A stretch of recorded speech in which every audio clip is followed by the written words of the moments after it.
All of you tonight. Can everybody hear all the way to the back? No? Yes? Butch, you joking with me? Now, we want to make sure everybody can hear. I put this microphone on because everybody says the other one is muffled, so I want to make sure we're good. You sound good. Thank you. Nathan, could I get you to help me out? Robert and David, would you guys help? Make sure every adult gets one. While they're doing that, we have another logistical thing we need to do.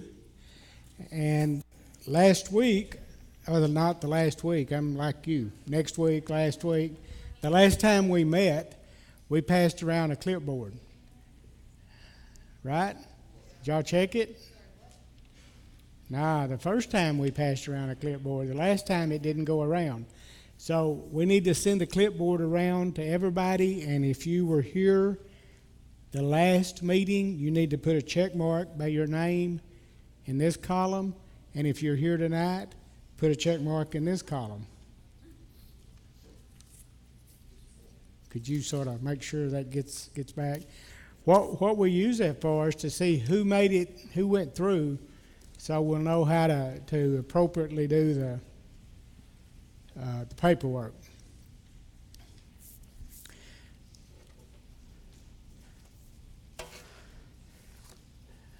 Temperature okay for everybody? Well, I see some of you doing this and some of you doing this.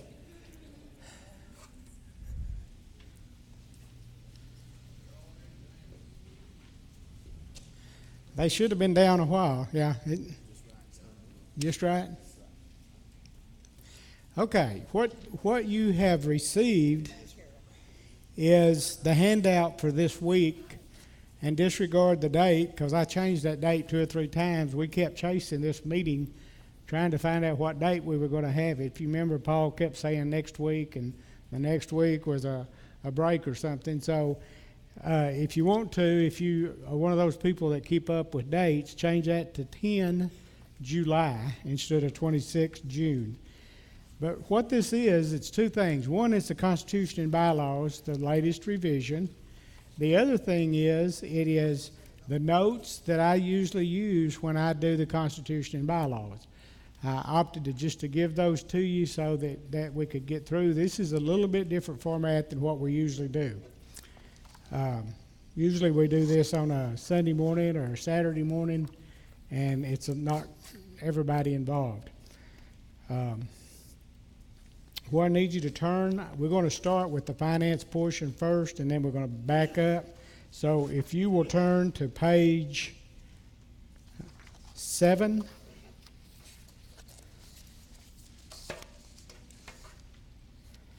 You will see Article 11, Finance and Property.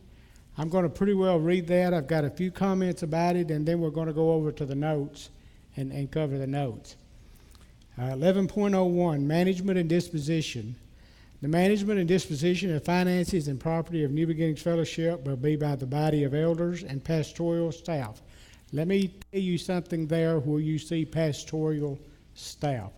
Remember, when we did these Constitution and Bylaws, we had a pastoral staff, disregarding whether he was called the pastor or the preaching elder. Pastoral staff is not a person, it is a function. For instance, most of you will remember for a while, we had Larry, we had me, we had Wilton, we had John. That was the pastoral staff. Now, we don't have that now. Right now, as far as the pastoral staff, that sort of fits me and Paul. He's not here full time, but we have to look at it like that. So don't get off on that being a person. That is a function. Pastoral staff. With the exception or disposition or purchase of substantial amounts of property which shall require a 3/4 majority of the members of New Beginnings present at a call meeting. So, how many of you remember back in about 2003 when we bought 4 pieces of property? Okay? When we did that, there was a called meeting.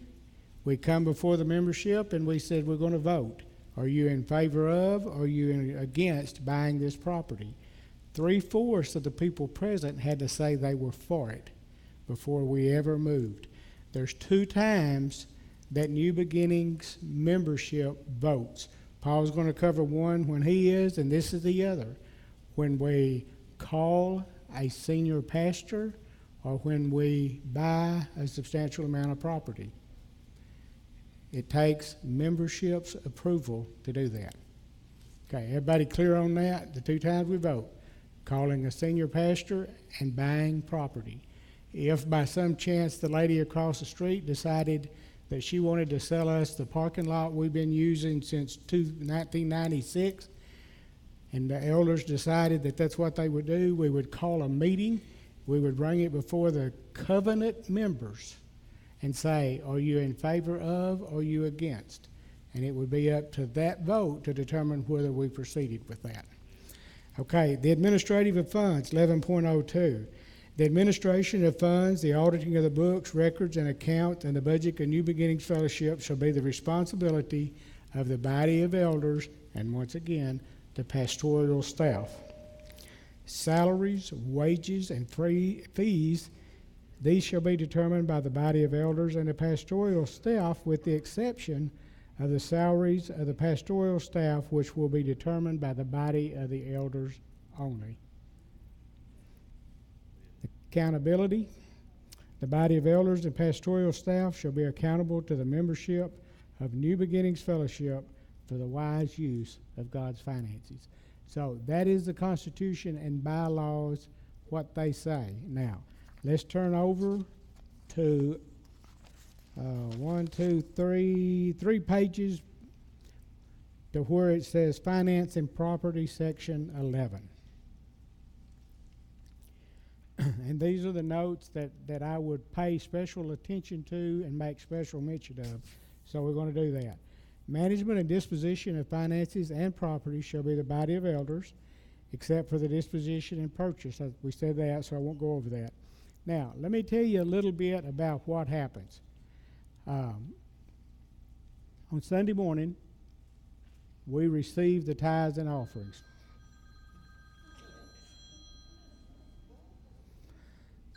This is Earl. David, you want to take the... Yeah, they're saying the alarm's going off somewhere. Where is Earl? Maybe he set it off. Hey, Earl.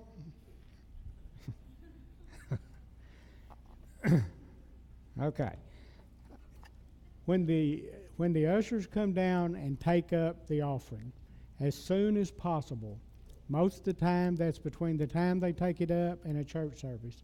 Sometimes if something out of the ordinary is happening, they may put it in the safe and then after church go back and count it. But we try to do it as soon as possible after it's taken up. They go and count it. We want 2, if not 3 people, one of the deacons and then 1 or 2 other members. They have, and I was going to bring one, I forgot to get it, but they have a little yellow sheet that's about yay big that says so many hundreds, so many 50s, so many 20s, so many 10s, 5s, 2s, 1s, quarters, dimes, nickels. And what they're supposed to do, counters, listen up, and let's make sure y'all are doing this, is one person should count it all and fill out the sheet. The second person should go back and count again and verify that what was on the sheet is correct. Sometimes people get in a hurry and one person will count it and the other say, looks good to me. But the whole purpose of that, what was it, next door? We're good. Okay.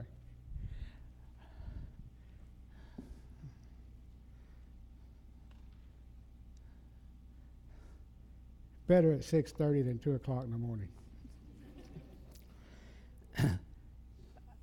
So, 2 people sign this. They put it in the safe. Monday morning, when I come in, I take the bag out of the safe, carry it to my office, and then I recount it to make sure that what I count matches with what's on that little yellow piece of paper. Now, if I look on that yellow piece of paper and somebody says we have 5 tens and that's $40, I fix that right there because I can easily go back and say, okay, 5 tens is not $60, 5 tens is $50. But if it says that we had 5 tens and I only have 4, then I got to be calling somebody. That's why they initialed the yellow sheet. And I have to call them and say, okay, I don't have enough money. And so somehow or another, between me and the person that counted, we got to figure out what happened to that. Because that little yellow sheet of paper has to match all the way through. Right now, we have that little yellow sheet of paper all the way back to May of 2007. And really further than that, but I can only account for 2007. At any time, if we wanted to go back, we could go back on that little yellow sheet of paper, find out who counted the money, how much money there was. Now, once I do that and I get it an agreement, then I put who wrote the check, how much the check was for, all the cash, and I put that in an Excel spreadsheet down to the check number.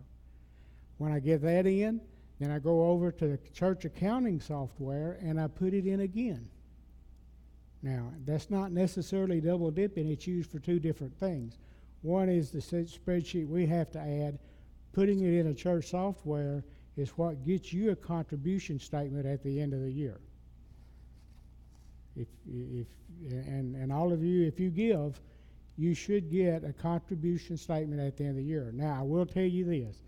Sometimes, if it's less than $250, I don't send a contribution statement because most people are not going to take that.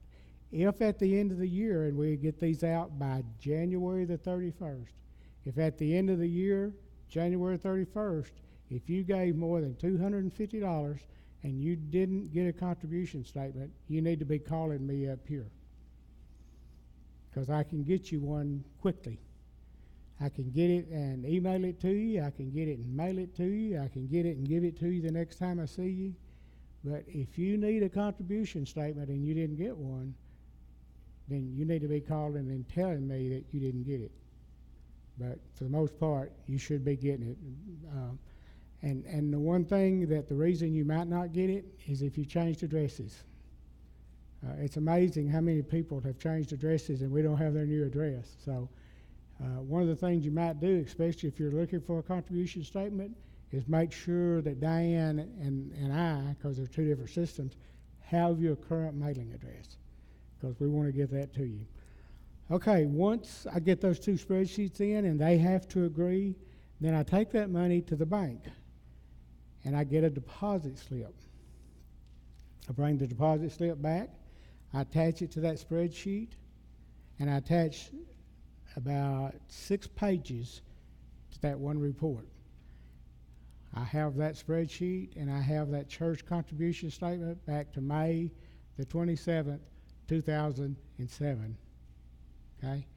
What I'm trying to get over to you is the finances, the money that comes in, who gives what, is very serious to us. The fact that you gave so much money is very confidential. We don't tell anybody and everybody what you gave. Matter of fact, we do everything we can do to hide that away. So just know that. Now, once I get that spreadsheet, then we put them away, file them, and then when Pat does the month-end accounting, all of that rolls over into that. But that's how we tell, and that's what we do with the money you give. And in a minute, I'm going to tell you a little bit more about that. Before I do that, I want to make sure everybody understands non-designated and designated money. Nathan, you give $100 to church next Sunday. You just give it. When I get it, I'm going to look at it and say, no designation, it goes into the general fund. Ivan, on the other hand, gives $100, and he says, I want that to go to TGIF, and that's really a bad example because y'all handle your own. But if he tells me it goes to TGIF, guess what he just did? he took the flexibility of the church to use that $100 the way the church needs to use it, and he says, I want it to go to TGIF. And guess what? We have to get it to TGIF. There are people that give money on a weekly basis to a mission or to an orphanage, and we do that. We take that money, we put it over at the end of the month, we send that mission or the orphanage or whatever a check for that. Now let me tell you something I'm going to ask you not to do. I just got one of these last Sunday. Somebody gave two $5 bills on cash, and they marked one for the building fund and $5 for the missions. Now, I understand they wanted to give missions and building, but that really was not really a good way to do that. They just should have given it, because the church, and I'll explain this in a minute, gives money to missions, and we also have a building fund set up. So if you give money that you designate that we do not have a designated account for, we may give it back to you, because we may not. Somebody gave $5 one time to feed the children in China. Okay? Melba's laughing because Melba understands what do you do with $5 for feed the children? We have no designated fund. We have no way to get that to them. So when you give designated funds, first off, it needs to be a fund that we have set up. And secondly, you really need to think, does this make good sense? Giving $10 to the nursery is really sort of a waste of your money, because we provide the nursery what they need. And we don't have a designated account as such for nursery. So everybody understand that designated is when you designate it, you tell us how that goes, and we use that a lot.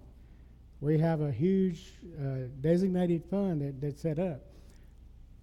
Undesignated is you're just contributing to the church to be used as a church needs to use it. Okay, everybody good on that? There is a... So do you have a list of what can be designated? Yeah, I can get you a list. I'm saying it should be. No, because when most of the people that designate, they know why they're designated. It's not like a pick and choose. I want to give $5 here, $5 here, $5 here. They know I give to the youth, I give to children's camp, I give to mission. Okay, let me address that. Special occasions. A lot of times we'll take up an offering and we will say, we're taking up a love offering for who? The Nixons. That's a good one. The Nixons. And we tell you, make the check to the church, and that's it. And when you get that check, because the ushers take that money up at one time, they count it at one time, it goes into one bag. But the moment you put the Nixons on the memo line, theoretically and legally, I should not give you a deduction or a contribution for that, because you designated where it went. But as long as you give it to the church, and we say, we're taking this up, and when we give that, then I can give a contribution to you for giving it. So, and Paul and I have talked about this a lot, and Paul, when he gets up and says, make it to the church, just make it to the church. What he's telling you is don't designate who you're putting it on.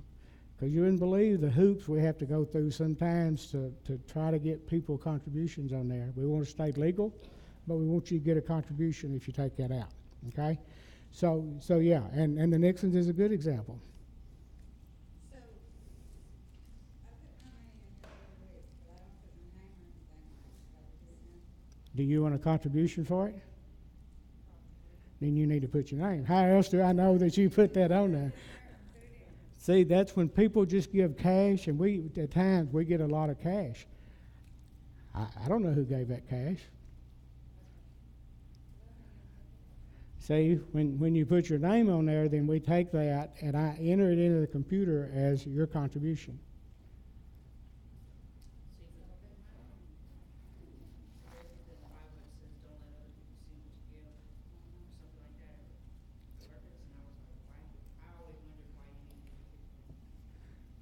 Yeah, we don't. You want it. If you give enough to get a contribution, you want it in there. And see, a lot of people say, "Well, I don't want people to know what I give, so I'm just going to give cash." Bless your heart. I mean, we like undesignated. We like cash if there's not a name on it too. Okay, so but that's why we do that. And you also need to put the dollar amount, because a lot of times the guys counting it just take the money out and count it, and they don't write on the envelope how much it was. So if it's not on the envelope, I don't know how much you gave. Okay, so turn to the next page and you'll see the contribution statement there. Not the dollar bill, but the next one. And that explains what I've basically been telling you. We all have given people money to go to camp, to go on mission trips, but the moment you put a person's name on that contribution, you lose your contribution, as far as the IRS is concerned. Not as far as the giving, not as far as the church, but we can't do that. Now I want to make sure that's clear. Is anybody confused on that? Okay, if you have any questions, call me.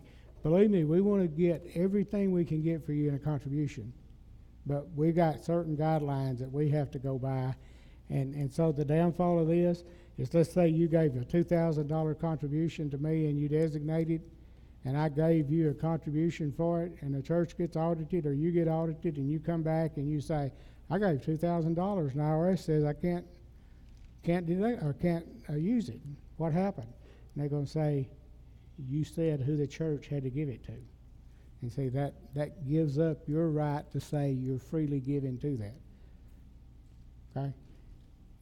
All right, look where the dollar bill is. And I went over this a couple of times over the years, but still people sometimes get a little bit confused. When you give a dollar bill, or a dollar, let me just say it that way, in the offering. Now, what I'm going to tell you is what's on this, then I'm going to go back and tell you a little bit something different. 78 cents of that dollar bill goes to the general operating. That's electricity, that's the salaries, that's the Sunday school material. That's everything this church needs to operate on. 12 cents of that goes to missions.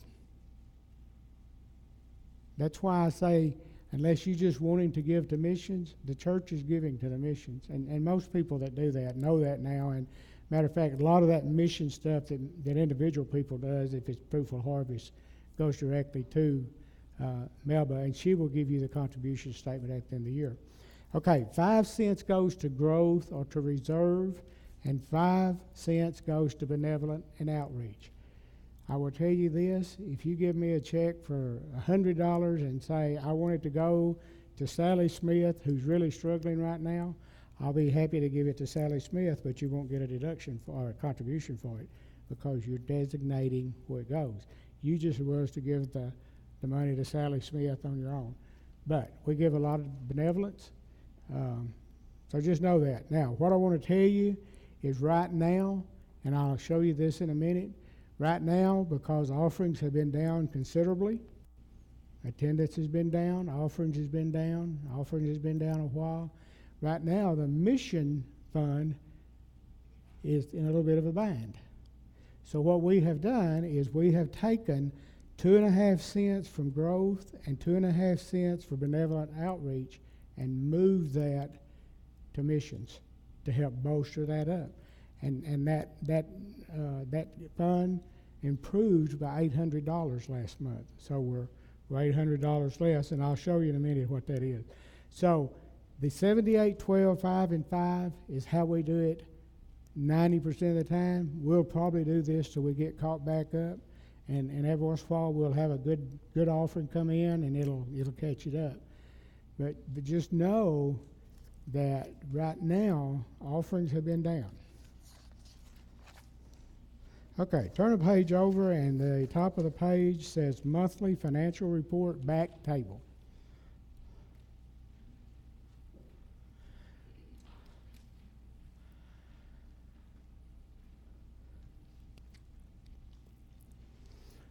Somewhere on the between the 10th and the 15th of every month.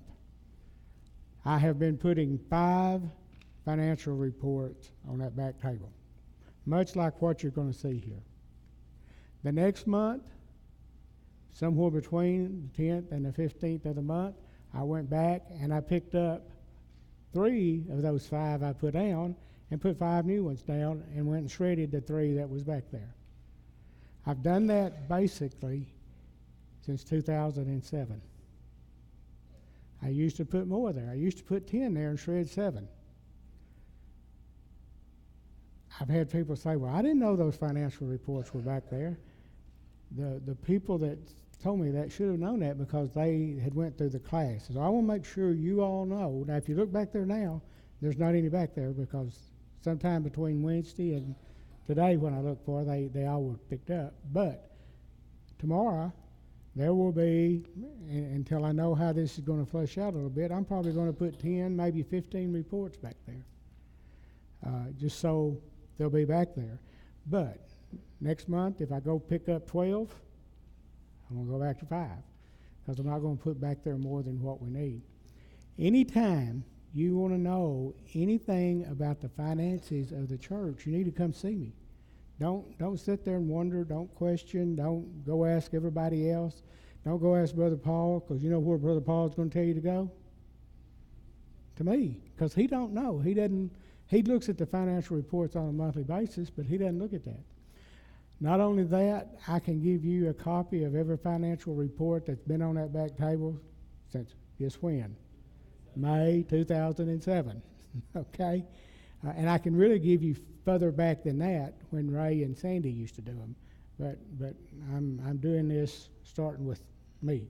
I can give them to you back there. They're in a big book about yay thick. Whatever you do, if you have any question about finances, please come to me. There's going to be very few things that we can't tell you. One of the things I will be hesitant, I'll ask you why, is if you want to know what salaries are, but I hope you understand that. Not saying we won't tell you, but I'm telling you I'll probably ask you why you want to know. If you want to know what David Maker gave last year, guess what? I'm going to tell you to go to David Maker and ask him, because I'm not going to tell you. That's one of those things that's really confidential. Okay? Okay, so monthly financial report. If you look at the top, this is from the end of month in May. And so that was the current month when we were going to do this, but now it's a month behind, and like I say, that report will be back there probably tomorrow, if not tomorrow, Tuesday. That tells you how many contributions came in, or no, that's not true. How much is in the checking account as of the end of last month, the church account, and the recovery account. The recovery group has an account that they pretty well maintain. However, their account is under the EIN of the church, and so really it's our account that they use, if you understand that. Huh? Well, it's an employee identification number, but that's the government number that's assigned to this church. So, but they pretty well control that. I'm on their signature card. I do the administrative things for it, but that $29.88 was their balance as of the end of May. So you can see the total assets. You can see current liabilities there in the middle. What that is that's payroll taxes that have to be paid before this report comes out again. So that's already in the system that says this is what the payroll taxes are going to be, and next month that number will be different because that will be for this month. And then at the very bottom, that's the fund balance. Down at the very bottom, that is the fund balances, and that's not on that report back there because that report is generated totally out of the computer. This is a report that she enters in Word and types up. So Fund 01 is general. That is the operating things. That's the things we do, salaries. That's the lights. That's all of the things in that 01. Now, $38,000, if nobody gave a penny for the next month and a half, on the average, that account would be zero. So when you say, we got $38,000 sitting in an account, yeah, because we want to make sure we can pay bills 2 and 3 and 4 months down the road. So that's sort of a buffer there. The next one you see there, what do you notice about it immediately? It's got a negative in front of it. Don't worry, Melba. When offerings go down, you got to remember, because we said that 12% of the money comes in and goes to missions. If this month your offering is 10,000, then that means that 1,200 goes to missions. But what if the offering this week's 1,000? You see how that staggers down? So all of these accounts are funded based on a percentage of what comes in. Now, give us 3 or 4 months, and if that doesn't come back up, we will go to Fund 03, which is sort of a reserve. It's called growth on here, but that's sort of a reserve, and we will even out that because we don't want it to go too far in a negative balance. Now, never you ever missed a check? Never a check. God has blessed His church innumerably. And one of the reasons we believe, and one of the reasons the elders are so hesitant to do anything with missions, is because we believe He's blessed us so much because we've been true to missions. Now, back in 2008, there was some hits. And I don't know if you remember 2008, but it was a pretty bad day, pretty bad month. So in 2008, we reduced a lot of the missions by 30%. And that was so that we could continue to support all of them. But we don't see this as something that God's not going to resolve and bring out, that's going to come back up, that we're going to do that. But you need to know that. And maybe we need to be a little bit better somehow at telling you some of these things. But let me ask you this. If I'd have told you 2 Sundays ago we're in a negative balance in the missions fund, what would have you done the last 2 weeks? Huh? Okay, what is 2 things we could have done? What's the good thing to do? Huh? Okay, give more, but pray. And so this is why I'm saying this, folks. We need to pray for finances. What is the other thing? Give more. And yet there's one more. Huh? Well, yeah, but most of that. How many of you would have picked up the phone and says, what do you think about this? We're in a negative balance in the missions. The church is in bad, bad shape. See, sometimes that's a tendency to call and say something is really worse than what it is. Let me tell you, the elders, we think about this a lot. We don't take lightly the finances. We don't take lightly when we see that, and I certainly don't. Now, do I stay awake at night walking the floor? No, the Lord's protecting me from doing that. But is this on my mind a lot of the time? You better believe it is. You ever heard the old saying, that's not going to happen on my watch?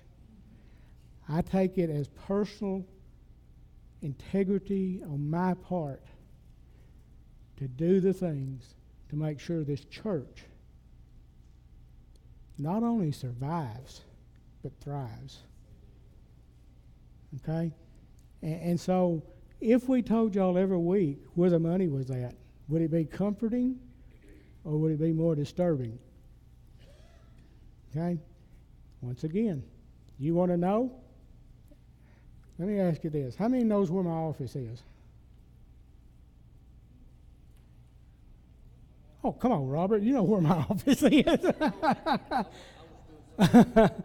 My office, if you'll go down that hall and turn left, it's the 1, 2, 3, 4th door on the left. And I can assure you, I will tell you the things I told you a while ago I could tell about our finances. We're not trying to hide anything in finances. How many of you like not having business meetings? See, that's one of the things that comes out of this. And this church, since the very beginning, the elder has dealt with the finances. The elders have. And so it's not to take you out of the loop so much. It's just that it's worked really well. And so what I'm going to tell you is the finances of the church has worked extremely well since this church has begun. It really has. Okay? All right. I want to go on down. Growth is sort of a reserve. We, from time to time, we take money out of that. How many of you have seen the playground? You need to cycle by the outside and see the playground. Now, y'all remember we took up an offering one Christmas for the playground? Okay? You remember when Sandy Chester died, that there was a offering given on her behalf. And that stipulation was something that Sandy would have approved of. Not that she could approve of it, but that she would have approved. And if you know Sandy Chester, you know one of the things that was her heart was children. So we took the money that was in Sandy Chester and put that on a playground.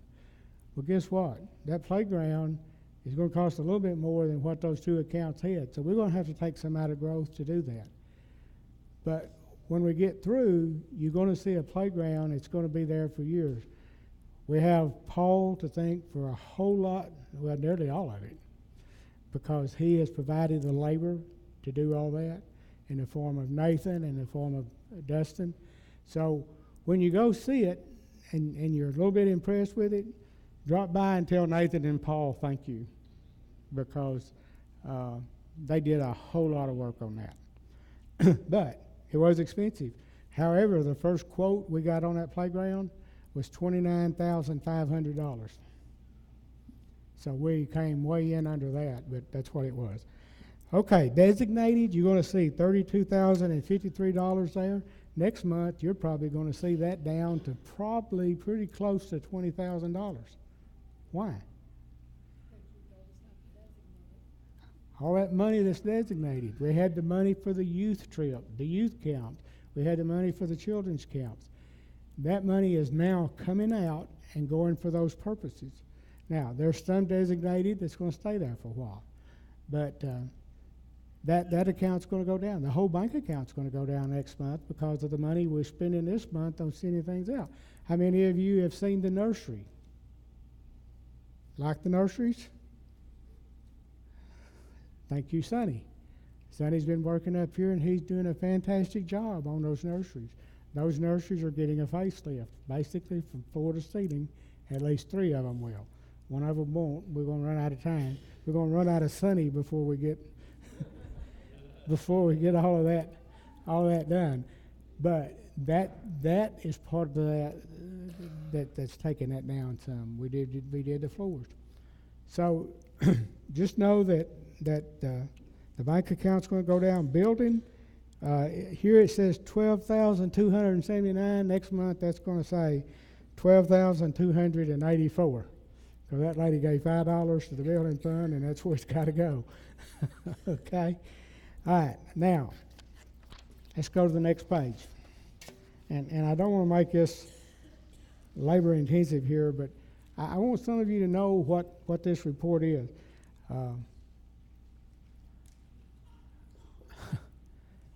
Since I've been doing this report, I have had 2 people come to my office and say, could you explain this? 2 people. That suits me, but, you know, I don't know what that means really, other than, let me rephrase. I've had 2 people come 3 times. I don't want to make it sound like there was only 2 times, but it was 2 different people 3 times.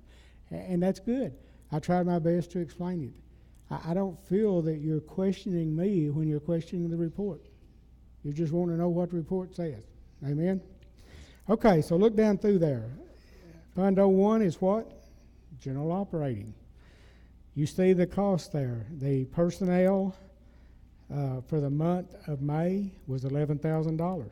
The administrative, that was a total of $5,000. You see how that's grouped? Repairs on the building, supplies. How many of you think that it would cost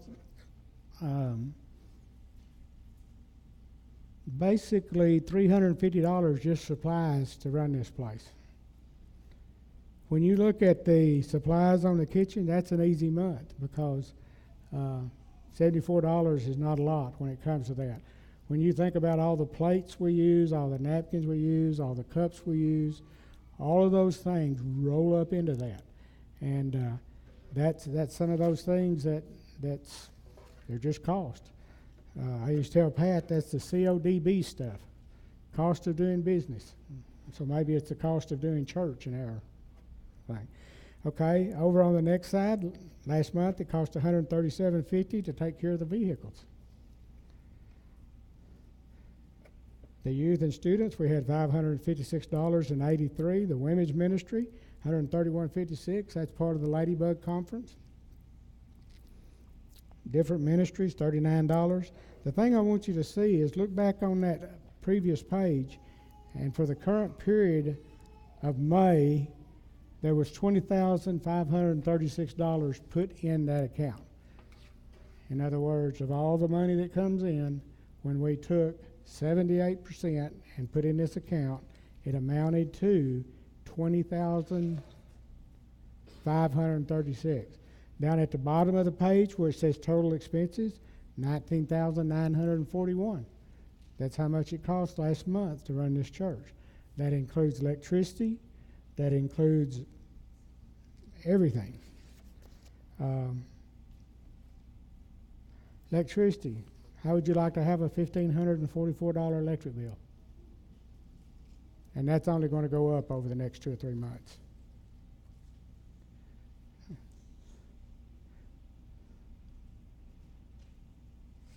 Okay, so that is general operating. Turn to the next page. Up at the top it says Missions Fund 02. And so here you're going to start seeing. Now this, I think this included part of the after we changed. But last month there was $3,436 that came in as part of the percentage to mission. The total expenses was $4,725. So do the math real quick and you'll see the difference there to be $1,288. Now last month we also gave an additional offering to a need in one of the prisons, the blessing bags. That's included in that too. Once again, you say, if that's in a negative account, why did you give that to that? Because we thought that was something God would honor and God would bless. Okay? All right, top of the next page is the growth. There's only an income there because typically every month there's just money that goes in there. There's not necessarily money that goes out. Okay, down at the bottom, benevolent outreach. We got $1,278 that came into that account. We had $552 benevolent expenses.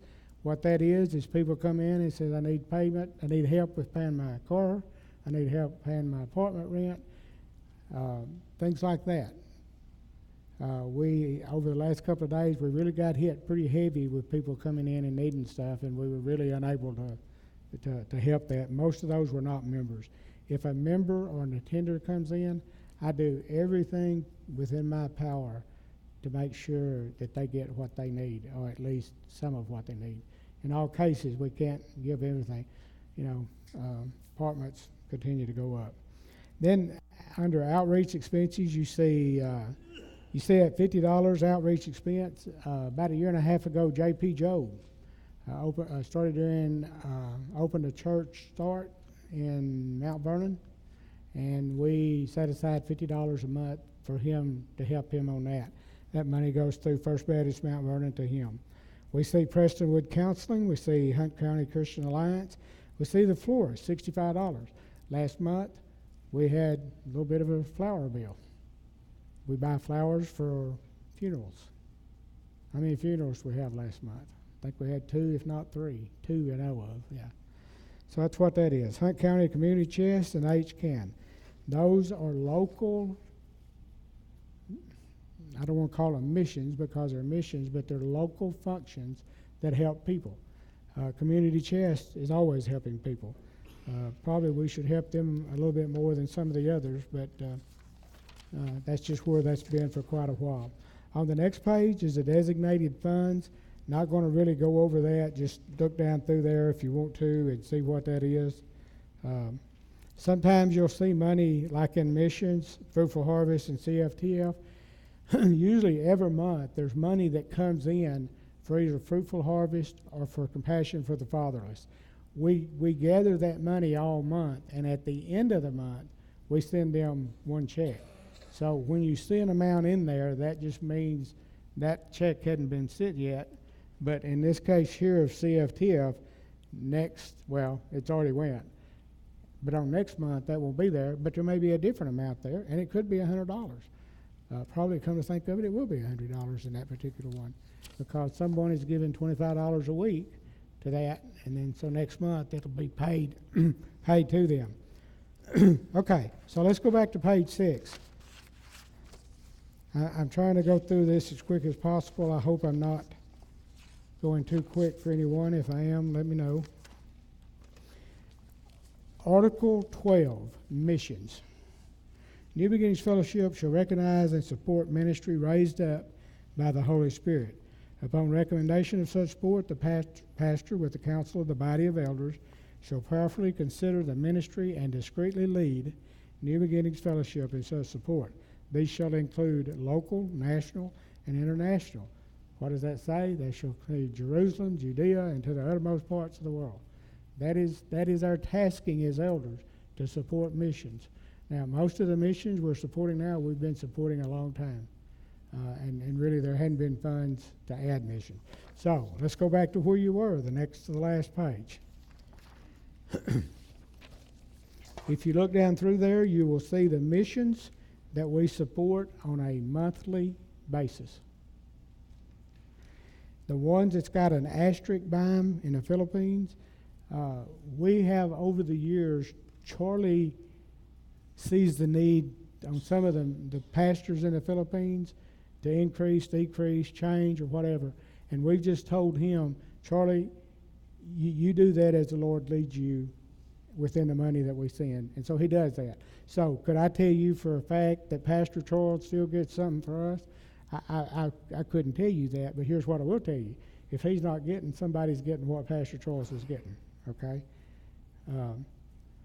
So you see there who is getting.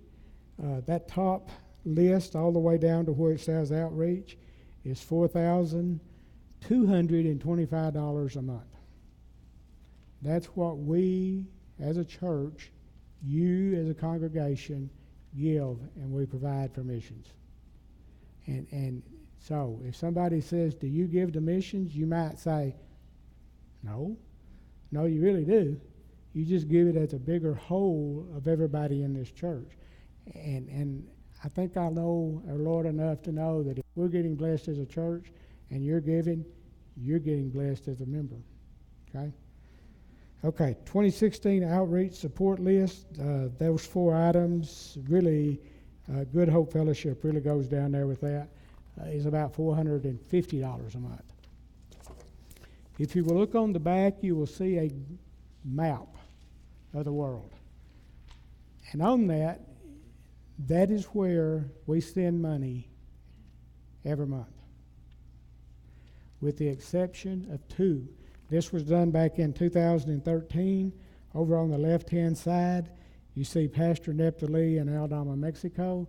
We're no longer able to support that. And you see Eloy Gonzalez, Mexico coordinator. We're no longer supporting that.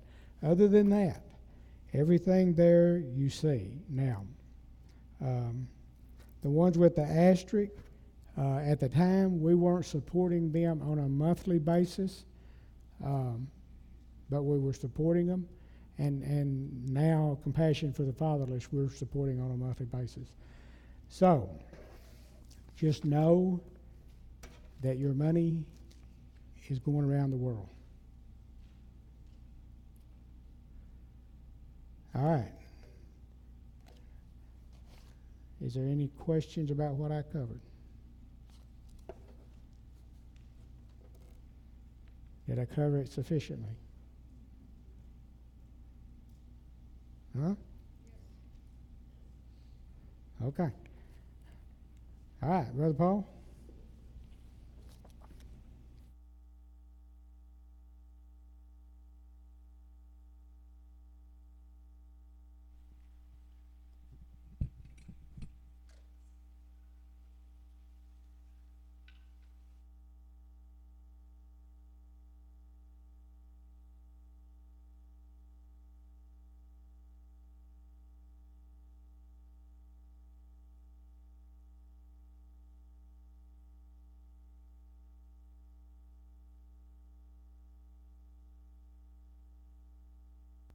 Do it next week, and we can do the covenant as well.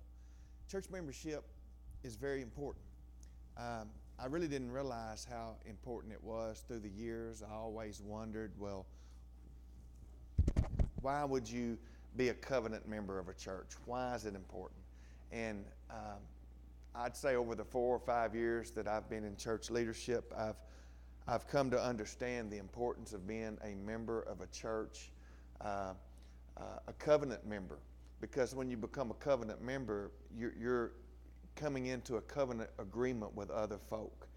And as you do that, you're agreeing to live a certain way. And I think that's important, that we hold one another accountable to live our lives in a godly way. We're committing ourselves to one another, to support one another in every area, financially, emotionally, spiritually, mentally, to uphold church unity, to uphold respect and honor for one another. It's just a really important thing as we come together as a church to really learn to appreciate one another and be there for one another. And I believe the covenant helps us to do that. You know, over the past 2.5 years, honestly, I've heard a lot of folks wonder, well, what do they do with the money? Are they using it wisely?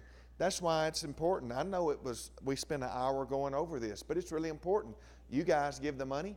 It's fair and it's important that you know where the money goes. As Jay said, there's an open door. His office is always open. If you have any questions that you want to know, just come ask him. And it's your right as a covenant member to know these things, right? Now, if you're not a covenant member, then it's not your right or your privilege to know these things. But if you are, it becomes your privilege and your right to know these things. And we want you to know it because we want you to be aware. And you ought to know it. You ought to be interested in where your money goes. You ought to know.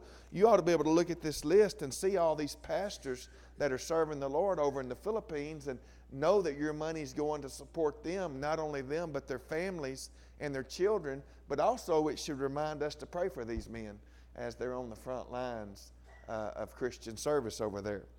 I'm going to go over what it means to be an elder, what it means to be a deacon, and the pastor's role and responsibility here at New Beginnings next week, but it won't take us but about 10 minutes. And after we do that, we'll go over the covenant.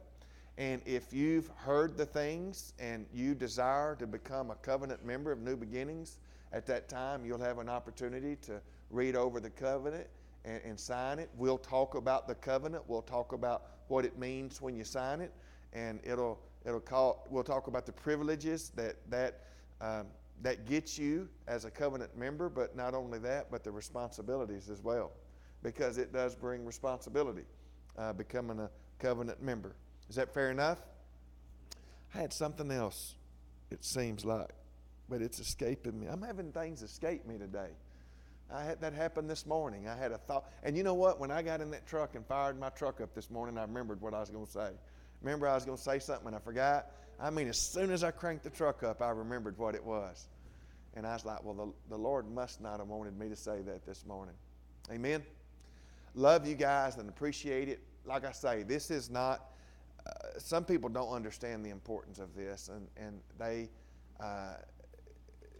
They some might even speak in a negative way about being a covenant member of the church. But I believe it's an important thing that we enter into a covenant agreement with one another. And so that's why we're taking the time to do this. All right, so next week we'll do that. I want to show you something, and you can be reading this. That way I'll know that you have read it. Okay? Some of it I want you to read at home. I kind of got caught up to membership. If you'll look at page, I don't know what page, 3, Article 1V. What is that, 4 or 5, 4? I'm going to just put regular numbers on there, man. Just some numerical numbers. Or I need to learn Roman numbers, one of the two.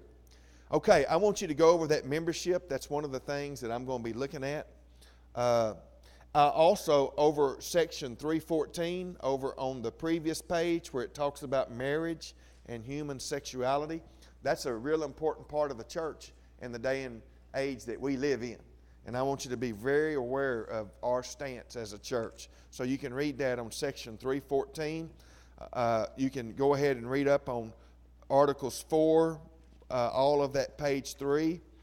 The next page where it says Articles 5, I believe, officers, you can read that at home. The next one, Article 6, body of elders, you can read that at home. And if you have any questions, you can be prepared to ask me about those. That Article 6 goes all the way through the next page. Then deacons as well. You can read that at home, Article 7. The pastor, Article 8. We'll go over that. That's something I think that is important for you to know. But you can read that at home as well, Article 8. And then Article 10, you can read that at home. And then Jay covered everything else. Like I say, I'll blow through it next week in about 10 minutes, and we'll do the covenant member, and then we'll do the covenant member forms, and then we'll be back to our regular scheduled meetings of preaching and teaching, and I can't wait to get back. God's really been laying some stuff on my heart, and I'm ready to share it with you. Love you guys. Appreciate you coming. Thank you for your time. Does anybody have any questions before I close about anything that Jay's talked about or that I've said? Now's the time to ask them, folks. Really is. This is a good time. Well, if you think of something. Yes, ma'am. No. What was I going to say? I did remember it out there. That now that you've done this, I'll remember it here in just a minute when I get out. It was something I was going to say, and it slipped my mind, and then I thought, man, I should have said that when I... All right. Yes, sir.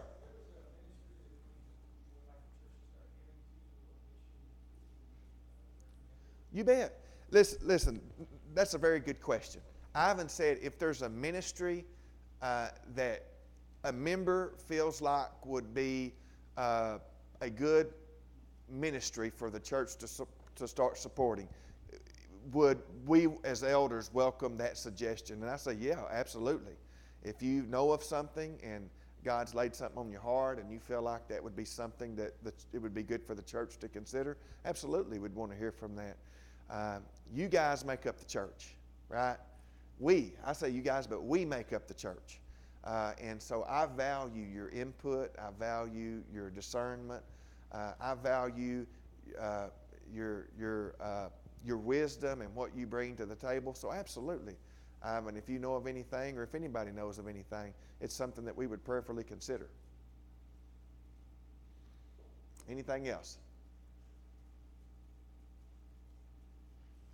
Yes. Mr. Sears.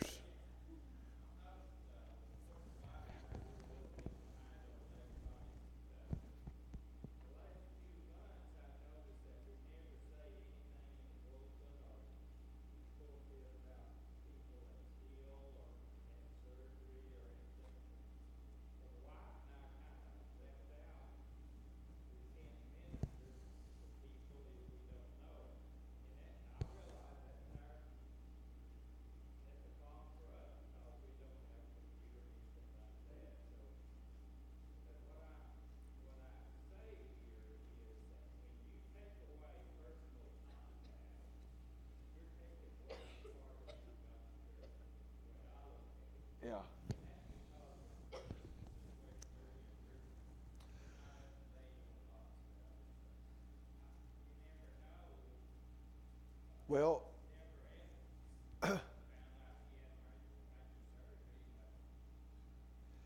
well, I can tell you this, just to answer, to respond to that, Brother Frank, that is definitely a need that we have.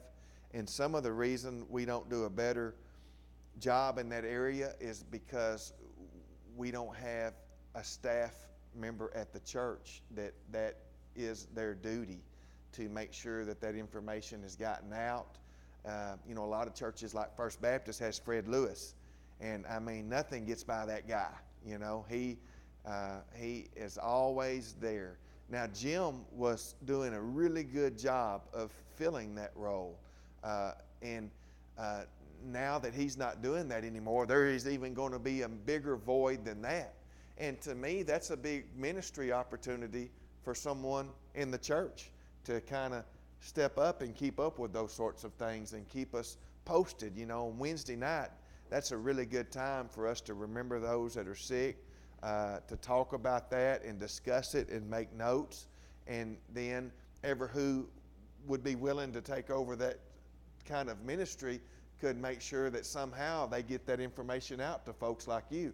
Now, it would also be good, Mr. Sears, if you would maybe learn to use some of those electronic devices that you've been resisting for all these years. Just saying. I bet there's some cars they're making today that you can't crank. They don't have keys anymore. They got buttons you push. But I know what you said is right, and I know that that's an area we need to address. We're not doing a very good job in that area, and we need help. And so,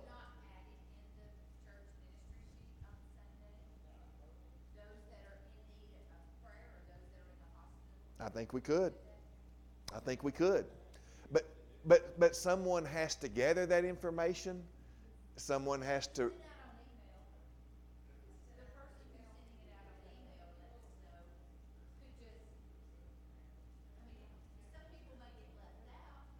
Yeah. Yeah. Maybe that is something Diane could do. Just make a little page and we could start recording all that stuff. Yeah. We'll work on that.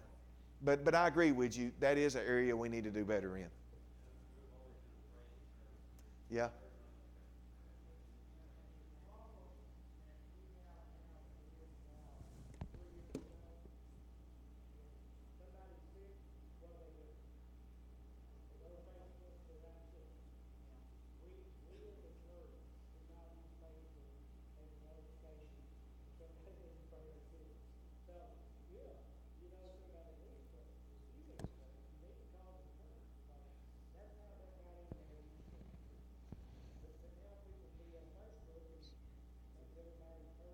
So, sometimes we're the last to know at the church unless we monitor Facebook, which the church has nobody monitoring it. But so if you see something like Miss Deborah and it hasn't been brought to the attention, I knew about it, but I didn't bring it to the attention of anybody.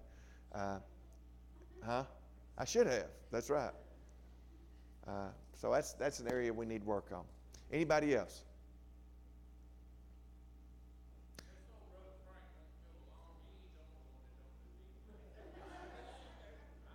You mean there's multiple people in here that don't do email? Yeah. Okay, here's what we're going to do. Next time we do a new members orientation class, we're going to have a social media training session through some of it. Now, I got to be trained too. All I know how to do is read it. Amen. Well, we'll pray, and I'll let you guys go home. But I do want you to know we love you, we appreciate you, and it's an honor. And I know the other elders feel this way too. We see this as we're serving you guys, and I want you to know that. I don't think it's always realized, but that's how we see it. We see this as a service, and I believe that's what the Bible calls it as we lead a church. And so pray for us, and pray that God will give us wisdom and direction and discernment, and and we are desirous to continue to serve you. Well, Father, we just love you, Lord, and we thank you for all that you do, and we thank you for who you are, Father, and we thank you that you established the church, and that you say, upon this rock you will build the church, and the gates of hell won't prevail against it. And so, Father, we're just standing on the word. And Father, I pray that you would continue to have your hand over our church, and that we could be the church you want us to be. Seems like we have a special place in our community, and that we're able to fulfill a ministry that not all other churches are able to do. So God, just gift us to do it and equip us to be the church you called us to be. And we'll give you much praise, honor, and glory. Pray in Jesus' name. Amen.